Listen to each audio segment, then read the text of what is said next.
Hello. Welcome to Cyber Square. കഴിഞ്ഞ വീഡിയോയിൽ നമ്മൾ HTML-ന്റെ തിയറട്ടിക്കൽ പാർട്ട് പറഞ്ഞിട്ടുണ്ടായിരുന്നു. ഇന്നത്തെ വീഡിയോയിൽ നമ്മൾ നോക്കുന്നത് എങ്ങനെയാണ് HTML പ്രാക്ടിക്കലായിട്ട് നമ്മൾ പറഞ്ഞ കാര്യങ്ങൾ എങ്ങനെയാണ് വർക്കൗട്ട് ചെയ്യുന്നതെന്നുള്ളത് നമുക്ക് നോക്കാം. സോ HTML ആണ് നമ്മൾ പ്രാക്ടിക്കലായിട്ട് വർക്കൗട്ട് ചെയ്യാൻ പോകുന്നത്. ഇന്നത്തെ വീഡിയോയിൽ നമ്മൾ കവർ ചെയ്യുന്നത് ഒന്ന് HTML-ന്റെ ബേസിക് ആയിട്ടുള്ള ടാഗുകൾ വെച്ചിട്ട് എങ്ങനെയാണ് ഒരു ബേസിക് HTML പേജ് ക്രിയേറ്റ് ചെയ്യുക, അതേപോലെ തന്നെ അതെങ്ങനെയാണ് ബ്രൗസറിൽ റൺ ചെയ്യുക. പിന്നെ രണ്ടാമത്തെ കേസിൽ നമ്മൾ ചെക്ക് ചെയ്യുന്നതെന്ന് വെച്ച് കഴിഞ്ഞാൽ നമ്മൾ പറഞ്ഞിരിക്കുന്ന പിന്നെ ഫോർമാറ്റിംഗ് ടാഗ്സ്, അതേപോലെ തന്നെ lists, frames, forms, images, anchors and tables, ഈ തരത്തിലുള്ള ടാഗുകൾ എങ്ങനെയാണ് നമ്മൾ HTML യൂസ് ചെയ്യുന്നത് എന്നുള്ളതാണ് നമ്മൾ നോക്കുന്നത്. ഇത് HTML 4.0 ബേസ് ചെയ്തുകൊണ്ടാണ് പറയുന്നത്. HTML5-ൻ്റെ സെക്ഷൻ നമുക്ക് എന്താണ് അടുത്ത വീഡിയോയിൽ നമുക്ക് ചെക്ക് ചെയ്യാം. സോ HTML എന്ന് പറയുന്നത് hyper text markup language.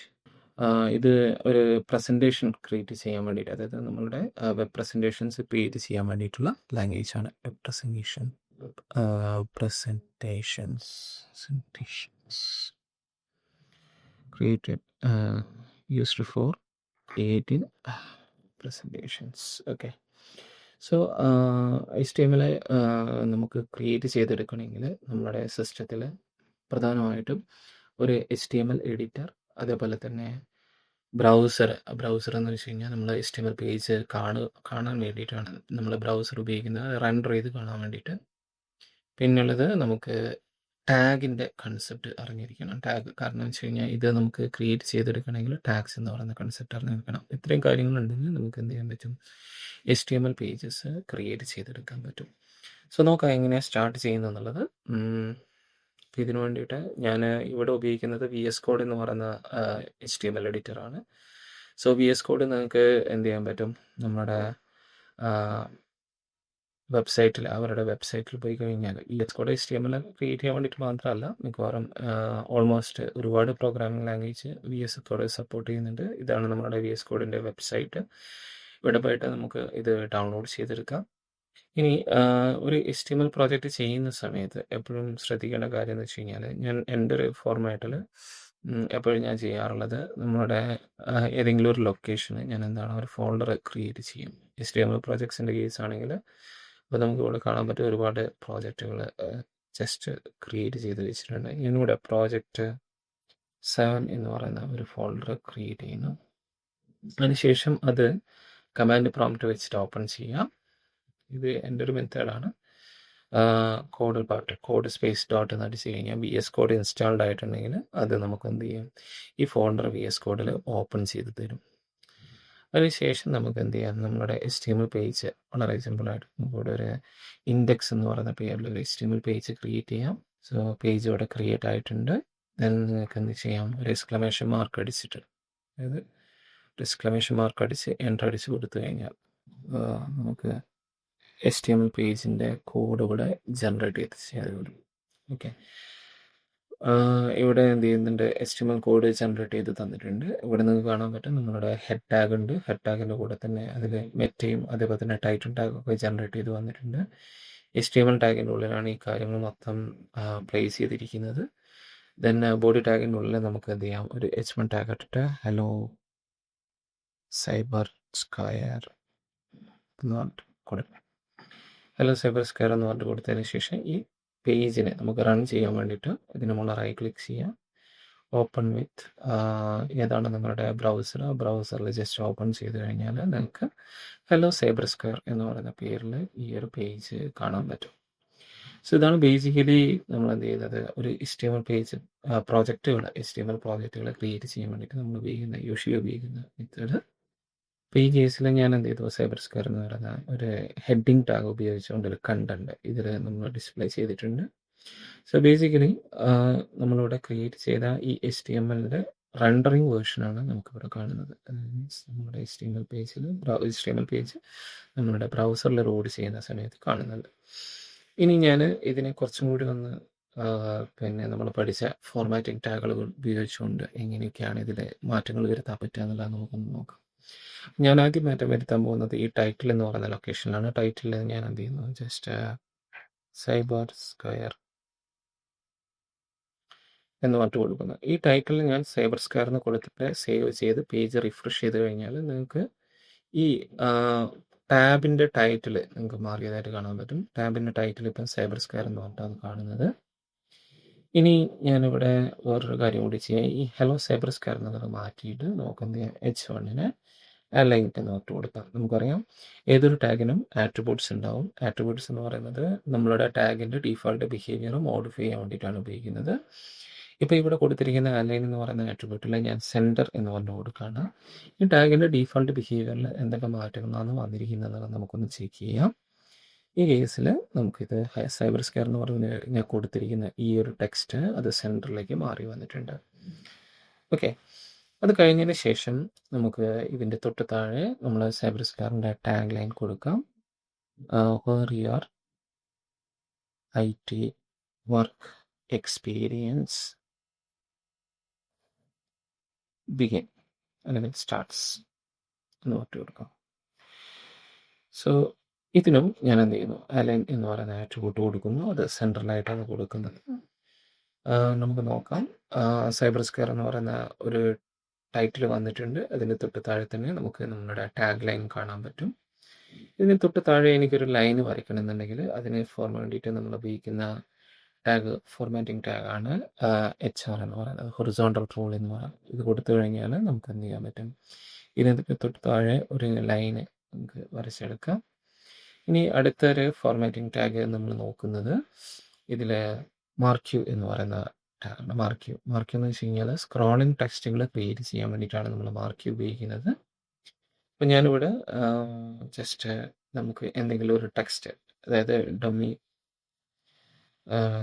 Scrolling text ഒന്ന് സ്ക്രോൾ ചെയ്ത് നോക്കാം എന്താ സംഭവിക്കുക എന്നുള്ളത്. പേജ് ഒന്ന് റിഫ്രഷ് ചെയ്ത് കഴിഞ്ഞാൽ നിങ്ങൾക്ക് ഇവിടെ കാണാൻ പറ്റും.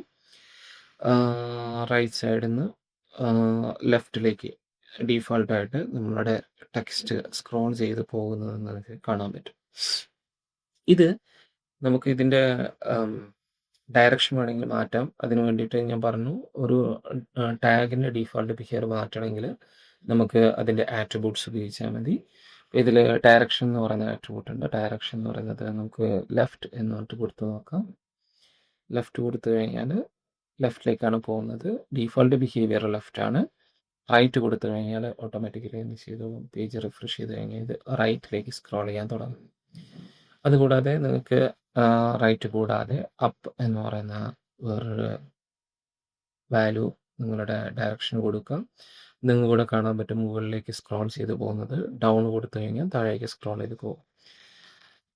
ഇനി നമുക്ക് സ്ക്രോൾ ഡിലേ എന്ന് പറയുന്ന ഒരു വേറൊരു ആട്രിബ്യൂട്ട് ഉണ്ട്. സ്ക്രോൾ ഡിലേന് ഞാൻ ഒരു 500 എന്ന് പറയുന്ന ഒരു വാല്യൂ കൊടുക്കുകയാണെങ്കിൽ സ്ക്രോൾ ഡിലേ എന്ത് ചെയ്യാൻ പറ്റും, നമുക്ക് കുറച്ച് കൊണ്ടുവരാൻ പറ്റും.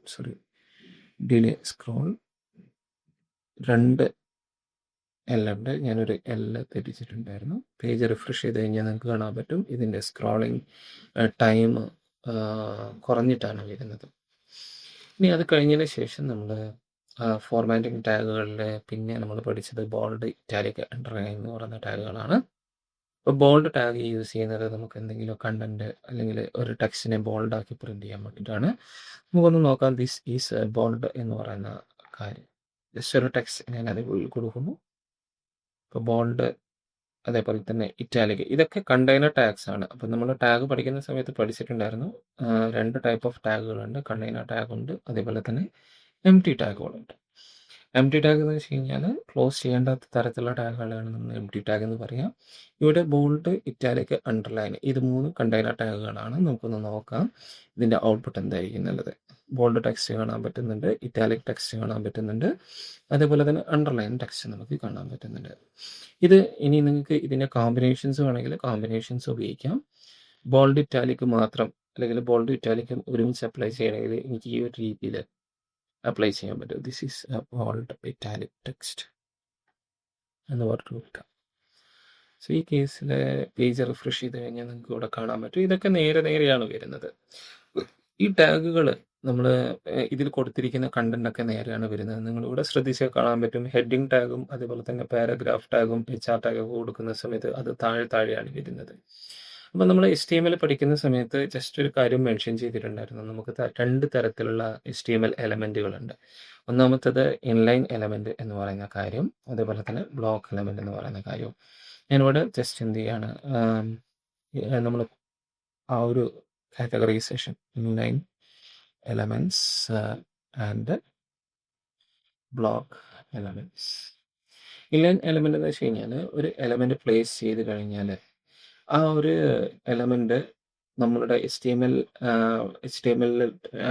പ്രസന്റേഷനിൽ എവിടെയാണോ പ്ലേസ് ചെയ്തത് അത് ആ ഒരു ഏരിയ മൊത്തം കവർ ചെയ്തെടുക്കുന്നില്ല എങ്കിൽ ആ തരത്തിലുള്ള എലമെന്റ്സിനെയാണ് നമ്മൾ എന്ത് പറയുന്നത്, ഇൻലൈൻ എലമെന്റ്സ് എന്ന് പറയാം. ബ്ലോക്ക് എലമെന്റ്സ് എന്ന് വെച്ച് കഴിഞ്ഞാൽ നമ്മൾ ഒരു എലമെന്റ് പ്ലേസ് ചെയ്തിട്ട് അടുത്ത എലമെന്റ്, അതായത് മീൻസ് ആ HTML പ്രസന്റേഷന്റെ ആ ഒരു എൻഡർ ലൈൻ അത് ഓക്യുപ്പൈ ചെയ്യുന്നുണ്ടെങ്കിൽ ആ തരത്തിലുള്ള എലമെന്റ്സിനെയാണ് നമ്മൾ ബ്ലോക്ക് എലമെന്റ് എന്ന് പറയാം. അപ്പോൾ ഈ കേസിൽ നമ്മളുടെ പാരഗ്രാഫും അതേപോലെ തന്നെ ഹെഡിങ്ങും ബ്ലോക്ക് എലമെന്റ്സ് ആണ്. അപ്പോൾ അതുകൊണ്ടാണ് അത് ഓരോന്ന് പ്ലേസ് ചെയ്യുന്ന സമയത്ത് താഴെ വരുന്നത്. ഇൻലൈൻ എലമെന്റ് ആകുന്ന സമയത്ത് നമുക്ക് ഇവിടെ ബോൾഡ്, ഇറ്റാലിക്, അണ്ടർലൈൻ എന്നുള്ള പറയുന്നത് ഇൻലൈൻ എലമെന്റ്സ് ആണ്. അപ്പം അതുകൊണ്ട് തന്നെ നമ്മൾ അത് പ്ലേസ് ചെയ്ത് കഴിഞ്ഞാൽ അടുത്ത എലമെന്റ് പ്ലേസ് ചെയ്യുന്ന സമയത്ത് റൈറ്റ് സൈഡിൽ സ്പേസ് ഉണ്ടെങ്കിൽ അത് ഓട്ടോമാറ്റിക്കലി എന്താണ് റൈറ്റ് സൈഡിലേക്ക്, അതായത് മീൻസ് ആ ലൈനിൽ തന്നെ കയറിയറ്. ഇനി നമുക്ക് ഇതൊന്ന് കമന്റ് ചെയ്ത് വെക്കാം. HTML കമന്റ് ചെയ്യുന്നത് angle bracket exclamation mark 2 hyphen, അത് കഴിഞ്ഞതിന് ശേഷം നമുക്കത് ക്ലോസ് ചെയ്യാം. ഈ കമന്റ് എന്ന് പറയുന്നത് ഏതൊരു പ്രോഗ്രാമിംഗ് ലാംഗ്വേജിലും നമുക്ക് കാണാൻ പറ്റും. ഇപ്പോൾ HTMLന്റെ കേസിൽ നമ്മൾ കമന്റ്സ് യൂഷ്വലായിട്ട് ഉപയോഗിക്കുന്നത് ഒരു കോഡ് എന്തിനു വേണ്ടിയിട്ടാണ് എഴുതിയിരിക്കുന്നത് എന്നുള്ളത് നമുക്ക് വേറൊരാൾക്ക് മനസ്സിലാവുന്ന രീതിയിൽ അവിടെ മെൻഷൻ ചെയ്യാൻ വേണ്ടിയിട്ടാണ്. അതുകൂടാതെ കോഡിനെ ഡീബഗ് ചെയ്യാൻ വേണ്ടിയിട്ടും ഏറ്റവും കൂടുതൽ നമ്മൾ ഉപയോഗിക്കുന്ന കാര്യമാണ് കമന്റ്സ്. കമന്റ് ഇട്ട് കഴിഞ്ഞാൽ ആ കോഡിംഗ് പാർട്ട് നമുക്കൊരിക്കലും റെൻഡറിങ്ങിൽ വരില്ല. നമുക്കൊന്ന് ഔട്ട്പുട്ട് ചെയ്ത് നോക്കാം. ഇപ്പം ഞാൻ ടൈപ്പ് ചെയ്ത് വെച്ചിരിക്കുന്ന ബോൾഡ്, ഇറ്റാലിക്, അണ്ടർലൈൻ എന്ന് പറയുന്ന കാര്യങ്ങൾ ഇവിടുന്ന് റിമൂവ് ചെയ്തതായിട്ട് കാണാൻ പറ്റും നിങ്ങൾക്ക്. ഇനി നമുക്ക് നോക്കേണ്ടതെന്ന് വെച്ച് കഴിഞ്ഞാൽ നമ്മളുടെ ഫോർമാറ്റിംഗ് ടാഗുകളായിട്ടുള്ള അടുത്ത ഫോർമാറ്റിംഗ് ടാഗുകൾ ഏതൊക്കെയാണെന്നുള്ളത്. ഇവിടെ ഞാൻ H1 ടാഗ് മാത്രമേ ഉപയോഗിച്ചിട്ടുള്ളൂ. നിങ്ങൾക്ക് അറിയാൻ പറ്റും, ഞാൻ തിയററ്റിക്കൽ സെഷൻ പറയുന്ന സമയത്ത് H2 ടാഗ് അതേപോലെ തന്നെ H3 ടാഗ് എന്ന് പറഞ്ഞിട്ട് നമുക്ക് ഒരുപാട് തരത്തിലുള്ള ഹെഡിങ് ടാഗുകൾ ഞാൻ പരിചയപ്പെടുത്തി തന്നിട്ടുണ്ടായിരുന്നു. അതായത് H2 ഉണ്ട്, H3 ഉണ്ട്, H4, H5 അപ്പ് H6 വരെ നമുക്ക് എന്ത് ചെയ്യാം, ഹെഡിങ്ങുകൾ കൊടുക്കാൻ പറ്റും. ഓക്കെ, സോ ഇതിൽ ഞാൻ കുറച്ച് കണ്ടന്റ് പ്ലേസ് ചെയ്യാണ്. നമുക്ക് ഇവിടെ ദിസ് ഈസ് ഹെഡിങ് 1 ഇൻപുട്ട് കൊടുക്കാം. ഇവിടെ നമുക്കത് കോപ്പി പേസ്റ്റ് ചെയ്ത് 2, 3, 4, 5 എന്നൊക്കെ കൊടുക്കാം. സോ പേജ് റിഫ്രഷ് ചെയ്ത് കഴിഞ്ഞാൽ നിങ്ങൾക്ക് ഇവിടെ കാണാൻ പറ്റും ഹെഡിങ് ടാഗുകൾ നമുക്കിവിടെ വന്നതായിട്ട് കാണാൻ പറ്റും. ഇനി ഹെഡിങ് ടാഗ് അല്ലാതെ നമുക്ക് ഉള്ള പ്രധാനപ്പെട്ട ഫോർമാറ്റിംഗ് ടാഗുകൾ ഏതൊക്കെയാണെന്നുള്ളത് ജസ്റ്റ് ഒന്ന് നോക്കാം. വേറൊരു ഫോർമാറ്റിംഗ് ടാഗാണ്, പക്ഷേ അത് ഇപ്പോഴത്തെ മോഡേൺ ബ്രൗസേഴ്സിൽ പതുക്കെ എടുത്തു മാറ്റിക്കൊണ്ടിരിക്കുകയാണ്. ഫോണ്ട് എന്ന് പറയുന്ന ടാഗ്. ഫോണ്ട് എന്ന് വെച്ച് കഴിഞ്ഞാൽ നമുക്ക് ഫോണ്ടിൻ്റെ, അതായത് മീൻസ് നമ്മൾ ഡിസ്പ്ലേ ചെയ്യുന്ന ഫോണ്ടിൻ്റെ അല്ലെങ്കിൽ ടെക്സ്റ്റ് ഫോണ്ടിൻ്റെ കളറോ അല്ലെങ്കിൽ സൈസോ അല്ലെങ്കിൽ ഫേസോ മാറ്റാൻ വേണ്ടിയിട്ട് ഉപയോഗിക്കുന്നതാണ് ഫോണ്ട് ടാഗ്. അപ്പം ഈ കേസിൽ നമുക്കൊന്ന് നോക്കാം എങ്ങനെയാണ് ഫോണ്ട് ബിഹേവ് ചെയ്യുക എന്നുള്ളത്. This is A simple text എന്ന് പറഞ്ഞിട്ട് കൊടുക്കുന്നു. ഈ ഫോണ്ടിന് നമുക്ക് പ്രധാനപ്പെട്ട ആട്രിബ്യൂട്ടുകൾ, ഒന്ന് കളർ എന്ന് പറയുന്ന ആട്രിബ്യൂട്ടാണ്. കളർ എന്ന് പറയുന്ന ആട്രിബ്യൂട്ട് യൂസ് ചെയ്യുന്ന സമയത്ത് ശ്രദ്ധിക്കണം. കളറിൽ നമുക്ക് ഡയറക്റ്റ് ആയിട്ട് പേരുകൾ കൊടുക്കാൻ പറ്റും. പേരുകൾ കൊടുക്കുന്നത് കൂടാതെ, പക്ഷെ അത് നല്ലൊരു മെത്തേഡല്ല, പ്രൊഫഷണൽ മെത്തേഡല്ല. കാരണം വെച്ച് കഴിഞ്ഞാൽ കളറിന് പേര് കൊടുക്കുന്ന സമയത്ത് എല്ലാ കളറിൻ്റെ പേര് നമുക്ക് ഓർത്ത് വെക്കാൻ പറ്റത്തില്ല. അപ്പോൾ ഈ കേസിൽ നമുക്ക് നമ്മുടെ ഡിജിറ്റൽ സിസ്റ്റങ്ങളിൽ നമ്മൾ ഉപയോഗിക്കുന്ന പ്രധാനപ്പെട്ട ഒരു ഫോർമാറ്റാണ് കളർ കോഡ്സ് എന്ന് പറയുന്നത്.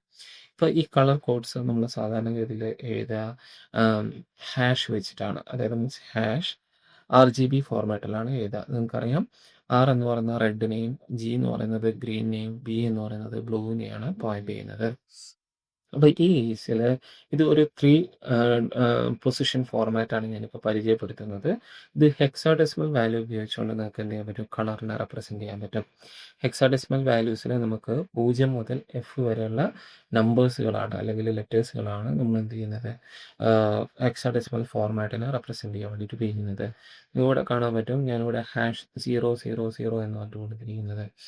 ആറിൻ്റെ പൊസിഷനിൽ 0 ആണ്, ജീൻ്റെ പൊസിഷനിൽ 0 ആണ്, പിൻ്റെ പൊസിഷനിൽ 0 ആണ്. അതായത് 0 എന്ന് വെച്ച് കഴിഞ്ഞാൽ ആ കളറിൻ്റെ പാർട്ടിസിപ്പേഷൻ ഇല്ല എന്നുള്ളതാണ് മീനിങ്. ഇനി എഫ് എന്ന് പറയുന്നതാണ് ഹെക്സാഡെസിമലിൻ്റെ ഏറ്റവും വലിയ വാല്യൂ. അപ്പോൾ ഹെക്സാഡെസിമലിലുള്ള ഈ ഏറ്റവും വലിയ വാല്യൂ നമ്മൾ കൊടുക്കുകയാണെങ്കിൽ ഈ കളറിൻ്റെ, അതായത് എല്ലാ കളറിൻ്റെ ഏത് കളറിൻ്റെ പൊസിഷനാണോ അതുള്ളത് അതിന് ആ കളർ ഏറ്റവും പീക്കായിട്ട് നിൽക്കണം എന്നുള്ളതാണ്. അപ്പോൾ എഫ് എന്ന് പറഞ്ഞിട്ട് കൊടുക്കുകയാണെങ്കിൽ ഈ കളർ എന്ന് പറയുന്നത് എല്ലാ കളറും കൂടി ചേർന്നിട്ടുള്ള കളറാണ് വൈറ്റ്. അപ്പം വൈറ്റ് കളറായിട്ടാണ് നമുക്ക് കിട്ടുക. നമുക്കൊന്ന് നോക്കാം, ഈ കളറെ നമുക്കൊന്ന് ജസ്റ്റ് ഒന്ന് മാറ്റി നോക്കാം. ഈ കേസിൽ ഞാൻ കളർ കോഡ് കൊടുക്കുകയാണ്. കളർ കോഡ് കൊടുത്തതിന് ശേഷം നമുക്ക് പേജ് ഒന്ന് റിഫ്രഷ് ചെയ്ത് നോക്കാം. ഇപ്പോഴത്തെ കേസിൽ അത് ബ്ലാക്ക് കളറായിട്ടാണ് വരുന്നത്. ഇവിടെ ഈ ടെക്സ്റ്റാണ് ഒന്ന് പോയിന്റ് ചെയ്തിരിക്കുന്നത്. ഇനിയിപ്പോൾ നമുക്ക് അത് കളർ ഒന്ന് മാറ്റി നോക്കാം. ഞാനിവിടെ പറയുകയാണ് എഫ് എന്ന് പറയുകയാണെങ്കിൽ അത് റെഡ് കളറിൽ കിട്ടും. കാരണം റെഡ് അതായത് മീൻസ് റെഡ് കളറിൻ്റെ പൊസിഷനുള്ള വാല്യൂ ആണ് ഏറ്റവും പീക്കായിട്ട് ഞാൻ കൊടുത്തിരിക്കുന്നത്. ഇനി നിങ്ങൾക്ക് ഈ റെഡ് കുറച്ച് കൊണ്ടുവരണമെങ്കിൽ നമുക്ക് അത് എന്ത് ചെയ്യാം, അതിൻ്റെ വാല്യൂസ് കുറച്ച് കൊണ്ടുവരാം. അതായത് ഒരു 8 കൊടുക്കുകയാണെങ്കിൽ കടും ചുവപ്പിലേക്ക് അത് മാറുന്നത് കാണാൻ പറ്റും. അപ്പോൾ ഇതിങ്ങനെ കുറഞ്ഞ് നമുക്ക് എന്ത് ചെയ്യാൻ പറ്റും, 0ലേക്ക് ടെൻഡ് ചെയ്യിപ്പിക്കാം, അല്ലെങ്കിൽ എന്താണ് എഫ് വരെ മുന്നോട്ട് പോകാം. അതായത് 0, 1, 2, 3, 4, 5, 6, 7, 8, 9, പിന്നീട് വരുന്നത് ABCDEF. ഇങ്ങനെയാണ് ഹെക്സാഡെസിമൽ നമ്പർ സിസ്റ്റത്തിൽ നമുക്ക് എന്ത് ചെയ്യുന്നത്, കാര്യങ്ങൾ നമ്മൾ റെപ്രസെൻറ്റ് ചെയ്യാൻ വേണ്ടിയിട്ട് കൊടുക്കുന്നത്. അപ്പോൾ നമുക്ക് കളർ എന്ന് പറയുന്ന കാര്യം മനസ്സിലായിട്ടുണ്ടാവും. അതേപോലെ തന്നെ ഫോണ്ടിൻ്റെ സൈസ് എന്ന് പറയുന്ന വേറെ ആട്രിബ്യൂട്ടുണ്ട്. ഇവിടെ സൈസിന് നമുക്ക് എന്ത് ചെയ്യാൻ പറ്റും, നമുക്ക് 1 മുതൽ 7 വരെയുള്ള വാല്യൂസ് കൊടുക്കാൻ പറ്റും. ഞാൻ ഏറ്റവും പീക്ക് വാല്യൂ ആയിട്ടുള്ള 7 കൊടുക്കുന്നു. അതിനുശേഷം ഫേസ് എന്ന് പറയുന്നത് വേറെ ആട്രിബ്യൂട്ട് ഉണ്ട്. ഇതിൽ നിങ്ങൾക്ക് എന്ത് ചെയ്യാം, ഫോണ്ടിൻ്റെ ടൈപ്പ് ഏതാണെന്നുള്ളത് മെൻഷൻ ചെയ്യാം. അപ്പം ഞാൻ ഏരിയൽ എന്ന് പറയുന്ന ഫോണ്ടാണ് ഇവിടെ ഉപയോഗിക്കാൻ ഉദ്ദേശിക്കുന്നത്. പേജ് ഒന്ന് റിഫ്രഷ് ചെയ്ത് കഴിഞ്ഞാൽ നമുക്ക് ഇവിടെ കാണാൻ പറ്റും. ഇവിടെ നമ്മൾ ഏരിയൽ ടൈപ്പ് ഫോണ്ടിൽ റെഡ് കളറിൽ 7 സൈസിലുള്ള ഫോണ്ട് ഉപയോഗിച്ചുകൊണ്ട് നിങ്ങളുടെ ടെക്സ്റ്റ് പ്രിൻറ്റ് ചെയ്ത് വന്നിട്ടുണ്ട്. ഓക്കെ, സോ ഫോണ്ട് എന്ന് പറയുന്നത് നമുക്കിവിടെ കാണാൻ പറ്റും. ഫോണ്ട് ഉപയോഗിച്ചുകൊണ്ട് നമുക്ക് നമ്മുടെ ടെക്സ്റ്റിൻ്റെ ഫോണ്ടും കാര്യങ്ങളൊക്കെ മാറ്റാൻ പറ്റും. ഇതിൻ്റെ സൈസ് ഞാനൊന്ന് കുറച്ച് കഴിഞ്ഞാൽ ആ സൈസ് നമുക്ക് മാറുന്നതായിട്ട് കാണാൻ പറ്റും. സോ എപ്പോഴും നമ്മളിവിടെ ചില ആൾക്കാർ ഇവിടെ VS കോഡിൽ ലൈവ് സെർവർ എന്ന് പറയുന്നൊരു കാര്യമുണ്ട്. അപ്പോൾ ലൈവ് സെർവർ ഉപയോഗിച്ചുകൊണ്ട് നിങ്ങൾക്ക് വർക്ക് ചെയ്യാം. പക്ഷേ ഞാൻ എൻ്റെ മെത്തേഡാണ് കാണിച്ചു തരുന്നത്. അതായത് മീൻസ് എന്താണ്, HTML പേജ് ക്രിയേറ്റ് ചെയ്ത് സേവ് ചെയ്തതിന് ശേഷം നമ്മളത് ബ്രൗസറിൽ ഓപ്പൺ ചെയ്തിട്ട് റിഫ്രഷ് ചെയ്ത് നമുക്ക് കാര്യങ്ങൾ ചെക്ക് ചെയ്യുന്ന രീതിയിലാണ് ഞാൻ പോയിക്കൊണ്ടിരിക്കുന്നത്. ഓക്കെ, ഇപ്പോൾ ഫോണ്ട് എന്ന് പറയുന്ന ഒരു ഫോർമാറ്റിംഗ് ടൈൽ ഇവിടെ കണ്ടിട്ടുണ്ട്. ഇനി അടുത്ത സ്റ്റെപ്പിലേക്ക് നമുക്ക് പോവാം. ഇപ്പോൾ ഫോണ്ട് കഴിഞ്ഞാൽ പിന്നെയാണ് ഇതെന്ന് വെച്ച് കഴിഞ്ഞാൽ സബ്സ്ക്രിപ്റ്റും സൂപ്പർ സ്ക്രിപ്റ്റുമാണ്. അതായത് ഇപ്പോൾ എനിക്ക് A² എന്ന് എഴുതണമെങ്കിൽ സൂപ്പ് എന്ന് പറയുന്ന ടാഗ് ഉപയോഗിച്ചുകൊണ്ട് എനിക്ക് എന്ത് ചെയ്യാൻ പറ്റും, സൂപ്പർ സ്ക്രിപ്റ്റുകളെ എനിക്ക് മെൻഷൻ ചെയ്യാൻ പറ്റും. അപ്പോൾ പേജ് റിഫ്രഷ് ചെയ്ത് കഴിഞ്ഞാൽ നിങ്ങൾക്ക് ഇവിടെ കാണാൻ പറ്റും ഈ സൈഡിലായിട്ട് A² എന്ന് പറഞ്ഞിട്ട് വന്നിരിക്കുന്നത്. ഇനി സബ്സ്ക്രിപ്റ്റുകളും നമുക്ക് എഴുതാൻ പറ്റും. സബ്സ്ക്രിപ്റ്റുകൾ എന്ന് വെച്ച് കഴിഞ്ഞാൽ A_sub_2 എന്ന് പറഞ്ഞിട്ട് കൊടുത്തു കഴിഞ്ഞാൽ ഇത് സബ്സ്ക്രിപ്റ്റാണ്. ഓക്കെ, അപ്പോൾ A2 എന്നുള്ള രീതിയാണ്. ഇത് A2 എന്ന് പറയുന്നത് കുറച്ച് താഴത്തേക്ക് ഈ രീതിയിൽ നമുക്ക് എന്ത് ചെയ്യാൻ പറ്റും, മാറ്റിയെടുക്കാൻ പറ്റും. അപ്പോൾ ഇത് ഫോർമാറ്റിംഗ് ടാഗിൽ വരുന്നതാണ്. പിന്നെ അതുകൂടാതെ സ്ട്രൈക്ക് എന്ന് പറയുന്ന ടാഗ്, സ്ട്രൈക്ക് നമുക്ക് എന്ത് ചെയ്യാം, 1999 എന്ന് പറയുന്ന ഒരു നമ്പർ ഇട്ട് കൊടുക്കും. 1999 എന്ന് പറയുന്നത് ജസ്റ്റ് സ്ട്രൈക്ക് ചെയ്ത് എടുക്കുന്ന രീതിയിൽ വന്നിട്ടുണ്ട്. സ്ട്രൈക്ക് കൂടാതെ പുതിയ മോഡേൺ ബ്രൗസറിലാണ് ഡെൽ എന്ന് പറയുന്ന ടാഗ് ഉപയോഗിച്ചുകൊണ്ടും ഈ ഒരു ഓപ്പറേഷൻ ചെയ്യും. അതായത് ഡെൽ ഉപയോഗിച്ച് കഴിഞ്ഞാൽ സെയിം ഓപ്പറേഷനാണ് വരും. ഇപ്പോൾ ഡെല്ലുണ്ട്, അതുപോലെ തന്നെ സ്ട്രൈക്ക് ഉണ്ട്. ഇനി നമുക്ക് എന്ത് ചെയ്യാം, HTML-ൻ്റെ വേറൊരു ഫോർമാറ്റിംഗ് ടാഗാണ് നമുക്കുള്ള സ്പെഷ്യൽ ക്യാരക്ടേഴ്സ് എന്ന് പറയുന്നത്. അതായത് ഞാനിവിടെ എൻ്റെ കോപ്പി എന്ന് പറഞ്ഞിട്ട് എഴുതുകയാണെങ്കിൽ നിങ്ങൾക്ക് ഇവിടെ കാണാൻ പറ്റും കോപ്പി റൈറ്റ് സിമ്പിൾ ഇവിടെ പ്രിൻറ്റ് ചെയ്ത് വരുന്ന കാണാൻ പറ്റും, കോപ്പി റൈറ്റ് സിമ്പിൾ. അതേപോലെ തന്നെ ആരെങ്കിലും നിങ്ങളോട് ചോദിക്കുകയാണ് HTML നന്നായിട്ട് അറിയാം, അങ്ങനെയാണെങ്കിൽ HTML നിങ്ങൾക്ക് ഒരു HTML ടാഗിനെ എഴുതി കാണിച്ച് തരുമോ എന്ന് ചോദിക്കും. അപ്പോൾ നമുക്ക് എന്താണ് ജസ്റ്റ് ഒന്ന് എഴുതി നോക്കാം. HTML എന്ന് പറയുന്ന ടാഗ് എഴുതാൻ പറ്റുമോ എന്നുള്ളത് നമുക്ക് നോക്കാം. ഞാൻ ഡബിൾ പോർട്ടിൽ HTML എന്ന് പറയുന്ന ടാഗ് എഴുതുന്നു, പേജ് റിഫ്രഷ് ചെയ്ത് നോക്കുന്നു, പക്ഷേ HTML എന്ന് പറയുന്ന ടാഗ് കാണുന്നില്ല. ഇത് എന്താ കാരണം എന്ന് വെച്ച് കഴിഞ്ഞാൽ HTML ടാഗിനെ HTML റെൻഡർ ചെയ്യുന്നതുകൊണ്ടാണ് ഈ പ്രശ്നം വരുന്നത്. അപ്പോൾ ഇത് HTML എഴുതാൻ പറ്റുമോ എന്നുള്ളത് ചോദിച്ചു കഴിഞ്ഞാൽ നമുക്ക് അതിൽ സ്പെഷ്യൽ സിമ്പിൾസ് ഉപയോഗിച്ചുകൊണ്ട് നമുക്ക് എന്ത് ചെയ്യാൻ പറ്റും, അത്തരത്തിലുള്ള അതായത് ആംഗിൾ ബ്രാക്കറ്റുകളെ ജനറേറ്റ് ചെയ്തെടുത്തിട്ട് HTML എന്ന് പറഞ്ഞിട്ട് എഴുതാൻ പറ്റും. ഇപ്പം നിങ്ങൾക്ക് ഇവിടെ കാണാൻ പറ്റും ആംഗിൾ ബ്രാക്കറ്റും അതേപോലെ തന്നെ HTML ആംഗിൾ ബ്രാക്കറ്റ് പോസ് ചെയ്യുന്ന രീതിയും ഞാൻ എഴുതി വെച്ചിട്ടുണ്ട്. അപ്പോൾ and LP HTML and GT. ഇനി അടുത്തതെന്ന് വെച്ച് കഴിഞ്ഞാൽ നമുക്ക് യൂണിക്കോഡ് ക്യാരക്ടേഴ്സിനെ ജനറേറ്റ് ചെയ്യാൻ പറ്റും. യൂണിക്കോഡ് ക്യാരക്ടേഴ്സിനെ ജനറേറ്റ് ചെയ്യാൻ വേണ്ടിയിട്ട് നമ്മൾ ആൻഡ് #3333 സെമിക്കോളൻ ഇത് വിളിച്ചു കഴിഞ്ഞാൽ നമുക്ക് എന്ത് ചെയ്യാം, എന്ന് പറയുന്ന ക്യാരക്ടർ നമുക്ക് കൂടെ മലയാളം ക്യാരക്ടർ കൂടെ കാണാൻ പറ്റും. സോ യൂണിക്കോഡ് ക്യാരക്ടേഴ്സിനെ ജനറേറ്റ് ചെയ്തെടുക്കാൻ വേണ്ടിയിട്ടും നമുക്ക് എന്ത് ചെയ്യാൻ പറ്റും, HTML ഉപയോഗിക്കാം. സോ ബേസിക്കലി നമ്മളിപ്പോൾ നോക്കിയത് വളരെ സിമ്പിളായിട്ടുള്ള കുറച്ച് ഫോർമാറ്റിംഗ് ടാഗുകളും അതുമായിട്ട് ബന്ധപ്പെട്ടുള്ള കാര്യങ്ങളാണ്. സോ അടുത്ത സെഷനിൽ നമ്മൾ ഡീറ്റെയിൽ ആയിട്ട് ലിസ്റ്റസിനെ പറ്റിയും അതേപോലെ തന്നെ മറ്റുള്ള ടാഗുകളെ പറ്റിയും ഡിസ്കസ് ചെയ്യും. ഓക്കെ, സോ ഇതോട് കൂടിയിട്ട് ഈ സെഷൻ നിന്നാണ് എൻ്റെ പേര്. Thank you.